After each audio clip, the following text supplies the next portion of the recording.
So yeah, I'm from Beyond Zero Emissions, and I help manage the Zero Carbon Communities program, which now has about 120 odd communities around Australia who are looking to reduce emissions in their local area and also looking to find the multiple benefits for their communities, including jobs and thanks.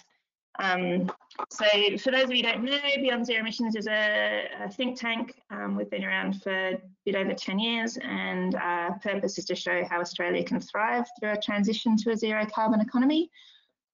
We've been doing some pretty groundbreaking work in each of the different sectors, showing the research that shows it's possible to get to zero emissions in each sector, and that it's achievable and affordable to do so for each sector as well. And now really the community's work is about showing how to actually implement these solutions with real people in real places with real problems and real decision making. So it's a pretty exciting point in time. So yeah, we do a lot of research, and we do a lot of communities work, and we also work with a lot of businesses and government as well to help show how to decarbonise each sector. And I've been working particularly with a lot of investors to show how to put investments into communities where they identify projects of interest that can decarbonise. How do you actually match the investment to make them all possible?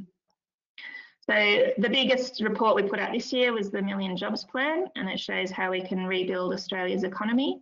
In total, we identified 1.8 million jobs across the country in the next 5 years.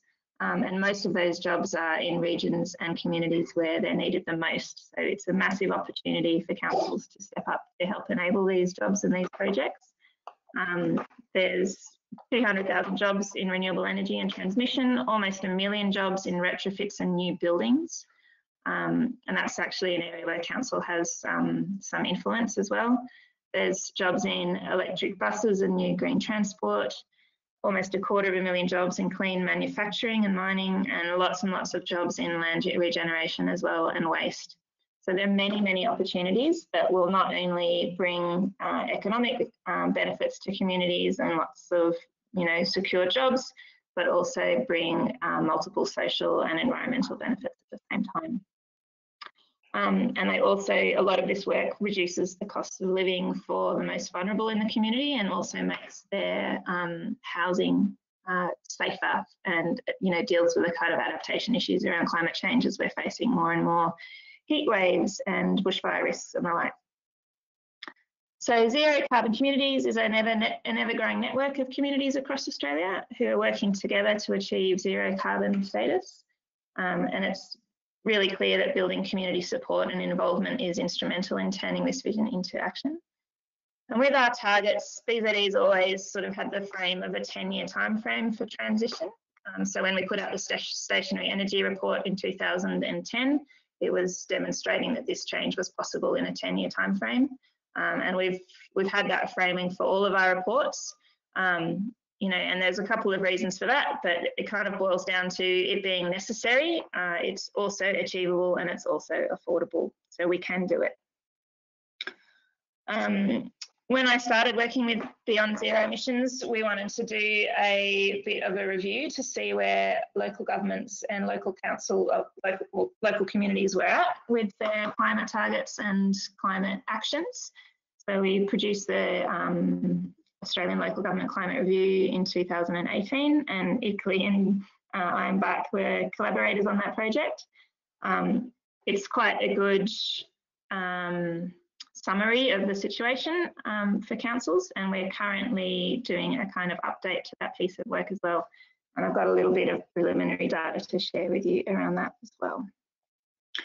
So we have done, in the last couple of months, we've done a web-based desktop review of every local government website in the country.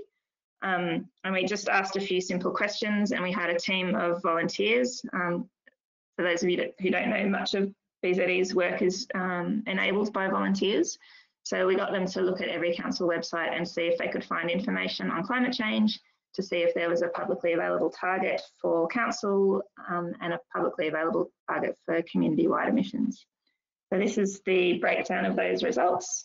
So 50% of councils in Australia provide no information on climate change whatsoever, but there are, clearly the other 50% are doing quite a lot of work. These are the questions that were asked. Sorry, it's a bit annoying with these things popping up. So is there any information on climate change on the website? Is there a current target to reduce greenhouse gas emissions for council operations? Is there a target to reduce greenhouse gas emissions for the community?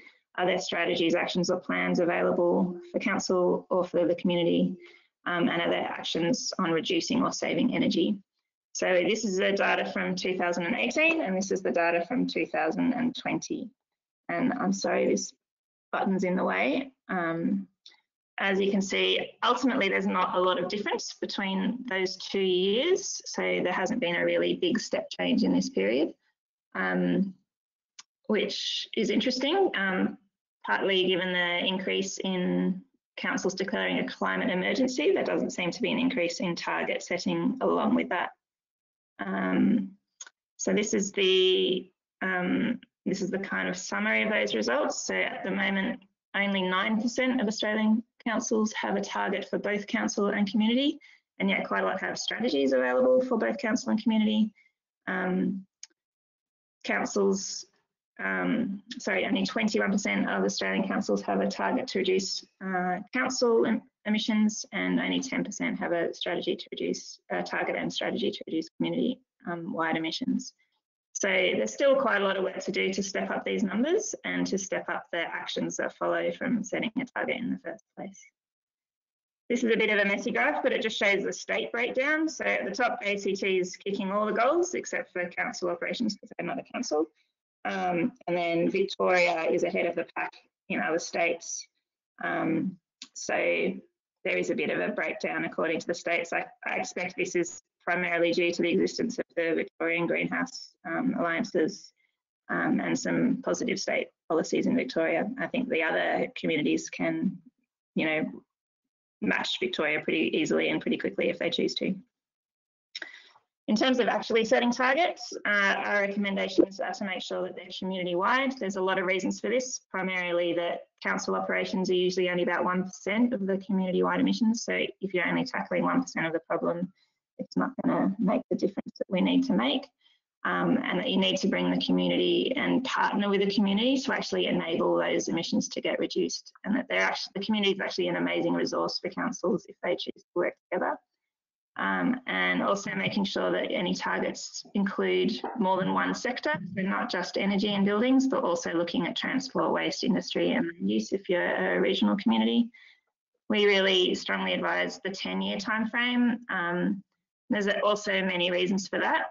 One of them is, it's necessary to keep us within a safe climate, but also there's very little accountability if you're thinking beyond 10 years. And also people can't really imagine beyond their 10-year timeframe. So if you're talking about 2050 targets, it's really out of people's comprehension in terms of they can't see themselves in 2050, so they can't imagine what that world will look like, and therefore they can't see their role they play in it. So it's also important to set short-term interim targets to track that progress and accountability. And there's also a lot of work to be done to actually do effective monitoring and evaluation so that we can actually see which actions are leading to success and make sure we replicate those. I think that's it from me. Awesome. Thank you, Imogen.